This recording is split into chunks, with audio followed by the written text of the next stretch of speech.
ఈ రోజే డౌన్లోడ్ చేయండి. మీ ఫేవరెట్ షోస్ చూడండి. నిద్ర లేపుదామనే వచ్చాను.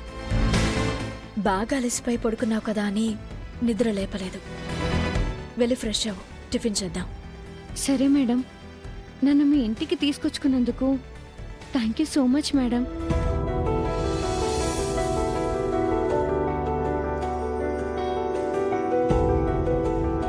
మన మధ్య థ్యాంక్స్లు ఎందుకులేమ్మా, తొందరగా వెళ్ళిరా.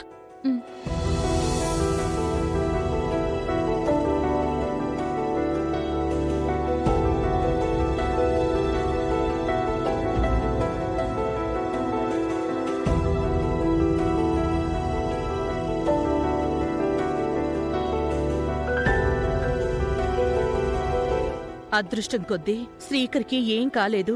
కాని శ్రీకర్ని చంపాల్సిన అవసరం ఎవరికుంది? పోలీస్ కంప్లైంట్ ఇవ్వడం మంచిది. అవును మామయ్య గారు, పోలీసులైతే శత్రువుని కనిపెట్టగలుగుతారు. మీరేమైనా అనుకోండి, నాకైతే ఒకరి మీద అనుమానంగా ఉంది. ఎవరి మీద బంగారం? అవని మీద.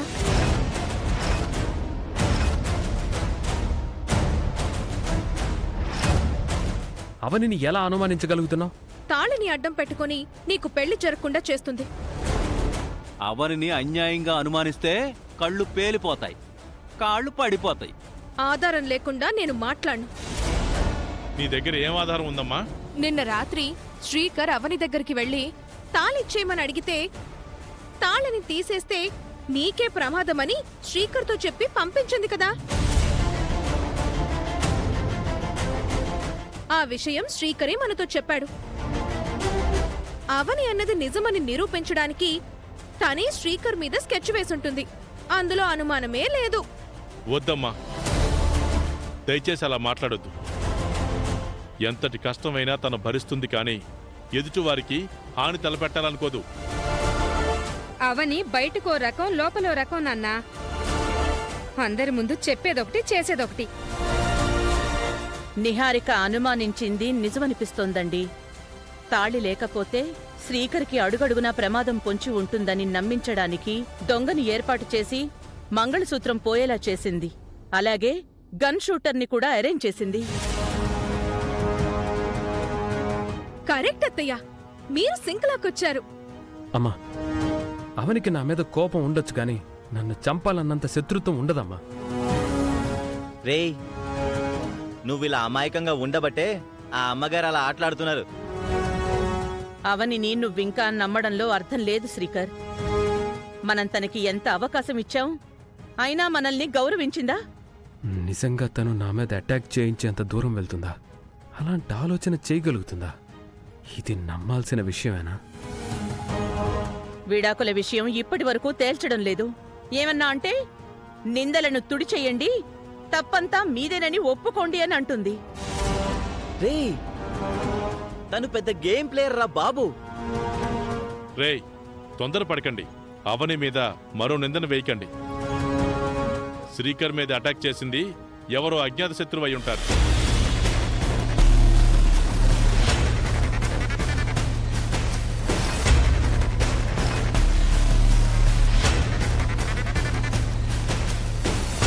రేయ్, ఏంట్రా అలా ఉన్నావు?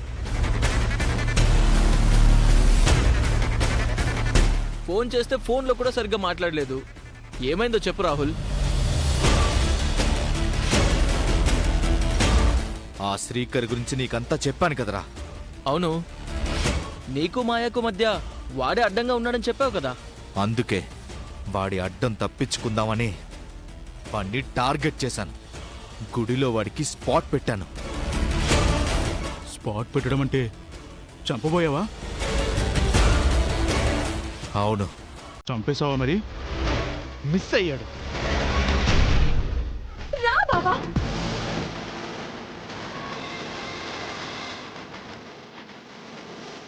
అందుకే మూడౌట్గా ఉన్నాను రా. నిన్నెవరు చూడలేదు కదా? చూడలేదు. సీసీ ఫుటేజ్లో కూడా దొరకవు కదా? దొరకను. దొరికావనుకో, ఆ ఎవిడెన్స్తో నిన్ను లోపలేస్తారు. ఆ విషయం మాయ వాళ్ళకి తెలిసిపోయి మ్యారేజ్ కూడా క్యాన్సిల్ అయిపోతుంది. అంత దూరం పోనివ్వండిరా. మరి శ్రీకర్ విషయం ఏం చేద్దాం అనుకుంటున్నావు? వాణ్ణి రెండో టార్గెట్లో లేపేద్దాం అనుకుంటున్నాను. రై, ఎందుకైనా మంచిది కొంచెం టైం తీసుకో.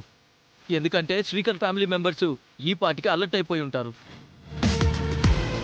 ఆ అజ్ఞాత అగంతకుడు ఎవడై ఉంటాడని అందరి కళ్ళు నీ గురించి వెతుకుతూ ఉంటాయి. అందుకే కొంచెం టైం తీసుకోరా.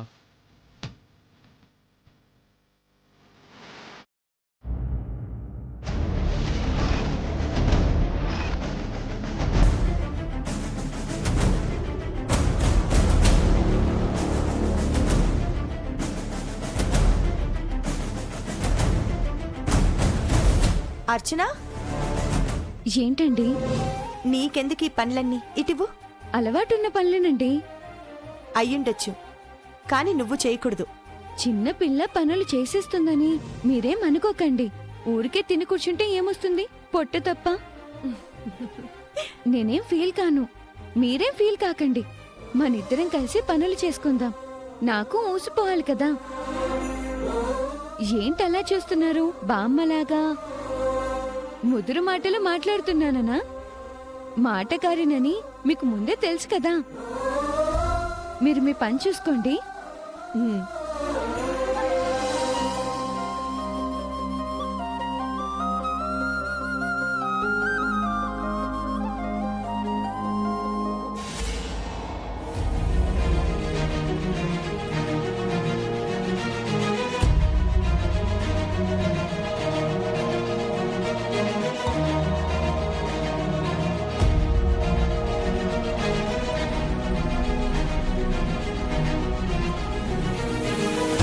తీసుకో.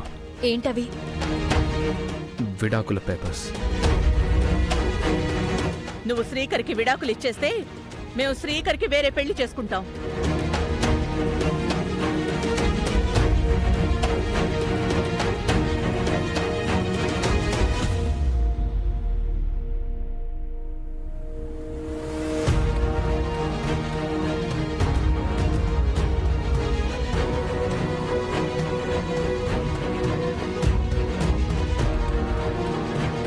ఇవి ఆఫీస్కి సంబంధించిన పేపర్స్.